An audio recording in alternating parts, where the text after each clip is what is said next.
Bonjour à tous, ravi de vous retrouver sur canalturf.com pour évoquer les réunions de ce mercredi 27 avril. Nous parlerons GNT, Grande Nationale du Trot, avec une quatrième étape qui aura pour cadre l'hippodrome de Châteaubriand, un tracé corde à droite. Il s'agira de la première partie de l'émission pour ce quintet. Ensuite, je vous donnerai quelques coups de cœur pour cette réunion à Châteaubriand, réunion principale.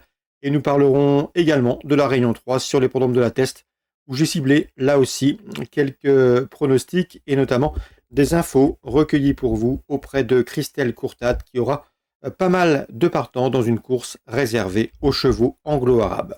Sachez également qu'il vous est possible de liker, de partager ce programme et ce, via nos différents réseaux sociaux. C'est gratuit et c'est possible. Ne vous en privez surtout pas. Concernant ce quintet, quatrième étape du GNT à Châteaubriand, le numéro 16, Clean Game, n'est plus à présenter. Vous le savez, il fait partie, à l'évidence, des meilleurs trotteurs d'âge du moment sur la scène nationale. Le cheval compte déjà 41 victoires en 67 courses courues. Il va ici tenter de remporter un 20e quintet. Il en a les moyens, et ce, malgré son handicap initial de 50 mètres. Un cheval qui sort de l'ordinaire, le 16 Clean Game, le cheval à battre. On lui posera le numéro 10, Epsom d'Airfray, qui se recommande de 4 victoires et 2 places en 9 quintés courus. J'ai bien aimé sa 3e place obtenue dans le Grand Prix d'Angers dernièrement, en début de mois. Une épreuve de groupe où le cheval prouvait non seulement sa forme, mais également son aptitude au tracé corde à droite. Le 13, Anna Desmolles, est sans nul doute l'une des meilleures également en valeur dans cette course. N'oubliez pas qu'elle avait remporté il y a 2 ans le Critérium des 3 ans, avait également terminé 2e de celui des 4 ans au mois de septembre, et elle vient de prouver sa forme en se classant 3e du récent prix Henri Lévesque. Elle a déjà bien fait corde à droite et à mon avis, sa place est sur le podium. 3 bases de jeu, 16 Clean Game, 10 Epsom d'Airfray et 13 Anna Desmolles. Ensuite, pour les places, on retiendra le numéro 1 Girolamo, qui a déjà bien fait dans ce circuit, 4e à Lisieux, 1er également de l'étape de Reims, où je vous l'avais indiqué comme favori. Il avait gagné ce jour-là une belle cote, plus de 15 contre 1. Quoi qu'il en soit ici, bien engagé au premier poteau, il peut conserver une place dans le quintet, tout comme le 7 dans cette épreuve, Air Delios, jument confirmé à ce niveau, 2 victoires et pas moins de 16 places pour elle en 22 quintets courus. Une nouvelle fois, elle va sans doute courir cachée comme elle l'aime, comme elle l'apprécie, et sa fin de course peut lui permettre de prendre une place.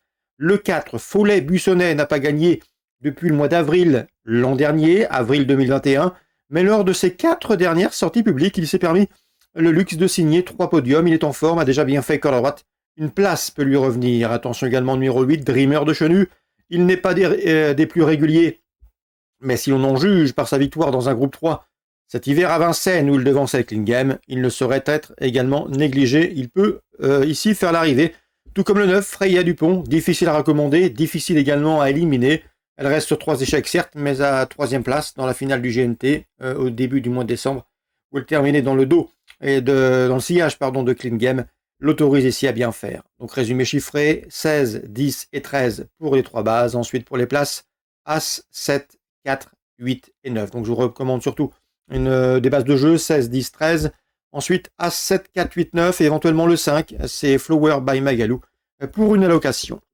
Concernant la suite du programme, j'ai pu converser avec Philippe de Royan. Il n'est pas des plus confiants dans la 2e avec le 206 à Jimé. Il y aura un bon programme de printemps à suivre. C'est un bon droitier, il sera à suivre et à noter sur vos tablettes pour l'avenir. Et le 7 dans cette épreuve, qui également dépend de son entraînement, Apache de Borda. Un cheval régulier, mais qui n'a pas vraiment de marge, qui visera une place. Dans la 4e, et il présente le 404 Jewel Lumalo. Le cheval reste sur 3 places de 2e. Il était donc intéressant d'avoir son avis. Mais là aussi, il vise davantage un accessite. Dès lors, dans ces conditions, je vous recommande surtout le 407 Jewel de la Côte, que j'ai bien aimé sa dernière victoire à Angers. Je vous recommande le 2 Jim Perrine, irréprochable depuis ses débuts. Et le numéro 5, Jalon du Goutier, un cheval à mon avis qui va faire un bon printemps et qui va prendre des gains au cours de la saison. Donc 4e course, mes préférés, le 407, le 402 et le numéro 5, Jalon du Goutier. J'ai pu converser également avec Stéphane Prioul, qui présente le 506 Elliott de KO. C'est un bon cheval, vous le savez, il a brillé et fait l'arrivée et même gagné à Vincennes. Le cheval dernièrement a été disqualifié à Vincennes, il a été quelque peu gêné dans la descente et a fait la faute. Le cheval ici courra ferré. Le but est avant tout de le préparer en vue d'un futur objectif prochainement à Vincennes sur 2100 mètres, départ autostart où il sera très bien engagé. Donc vous l'aurez compris, le 506 Elliott de KO aura un objectif prochainement à Vincennes sur 2100 mètres où il pourra être déféré. Donc notez-le sur vos tablettes pour le mois prochain, 2100 mètres autostart Vincennes pour le 506 Elliott de KO. Vu que le cheval ici va surtout s'efforcer de faire de la ligne droite, on peut lui préférer le 510. C'est, comment ça s'appelle, Hollywood Queen, une jument de qualité. Elle est en forme, c'est la plus riche du lot. Le lot me semble dans ses cordes, elle est dure à l'effort et à mon avis, elle ne devrait pas être loin de la vérité. Donc vous l'aurez compris, la 5e, j'aime beaucoup le 10 Hollywood Queen pour la victoire. Et le numéro 6, c'est le de KO que l'on retiendra ultérieurement. Concernant la 6e, belle épreuve autre montée, le 604 Cosmos d'Isop a signé plusieurs succès au cours des dernières semaines.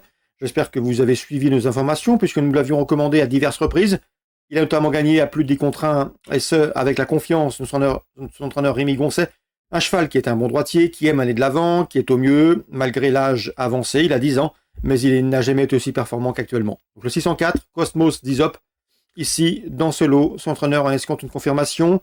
On peut lui adjoindre numéro 1, Figaro de l'Arrêt, qui lui aussi reste sur des bonnes performances autre montées. Concernant le 9, Fulton et le numéro 10, Didjar du Vivier, en valeur pure, ils n'ont rien à envier aux deux précédents cités, mais ils restent sur une disqualification l'un et l'autre dans ces conditions. Ils seront ici en quête de rachat. Donc dans la 6e, le 4, le numéro 1, le numéro 9 et le numéro 10 pour d'éventuels couplets. Dans la 7e, Laurent David présente le 713 Fanal du Garden. Il ne faut pas tenir compte de sa dernière sortie sur l'herbe avec au mois. Le cheval est bien, il avait très bien fini auparavant encore de mai. C'est une belle course pour lui, un cheval qui sait faire 400 mètres assez vite. Et dans ce lot, je le pense capable de jouer la victoire. Le 717, c'est, ou 713, non c'est 700, j'ai mal noté ce numéro, c'est le 716, pardon, le 716 Fanal du Garden.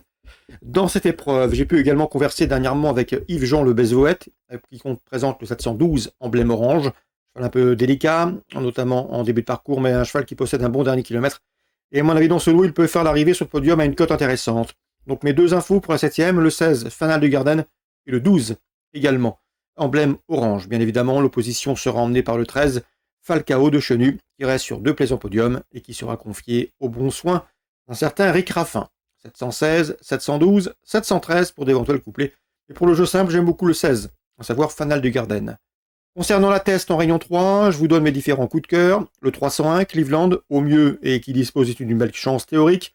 Le 401 également, à savoir dans cette épreuve Galaxy Gold, un 3 ans de qualité doué qui affronte ici un lot à sa portée. Le 506, Argan, qui fait qu'une rentrée mais qui a été placé de groupe 1 dans cette promotion l'an dernier à Saint-Cloud, le 506 Argan. Dans la 6e, je vous le disais, Crystal Courdat aura pas moins de 5 partants. Le 1, Harry de la Bruni, il a gagné cette course l'an dernier, il est fait qu'une rentrée, il est assez massif, nécessite pas mal de travail, mais le cheval peut bien faire d'entrée. Le 2, Gold de la Bruni, est confirmé à ce niveau et régulier, lui aussi a sa place sur le podium. Le 4, c'est Horus de la Bruni, lui c'est dans sa tête que ça se joue, il faut qu'il soit décidé. Et le 6, Sibylline, elle n'a que 4 ans, le programme lui impose ici d'affronter ses aînés, ce n'est jamais évident, au dire de Christelle Courtade, mais d'après elle, la pouliche est suffisamment endurcie et a suffisamment de qualité pour affronter et accompagner ses aînés. Donc attention, 606, Sibylline, elle est douée. Cite Christelle Courtade qui l'entraîne. Donc dans la 6e, attention donc aux Courtades. De ce 6e rendez-vous concernant la 8e, je sais que Bruno Audouin se déplace avec le 802 Lily Blue. C'est une jument qui est en 35,5 de valeur, une valeur qui à mon avis l'autorise ici à bien faire dans ce handicap sur l'hippodrome de la Teste. Bruno Audouin qui se déplace donc de la Sarthe avec des ambitions. Donc 802, Lily Blue à surveiller dans ce handicap de fin de programme. Voilà donc pour les infos de ce mercredi 27 avril. Excellent jeu à tous, bonne journée, nous on se retrouve demain désormais pour une nouvelle émission.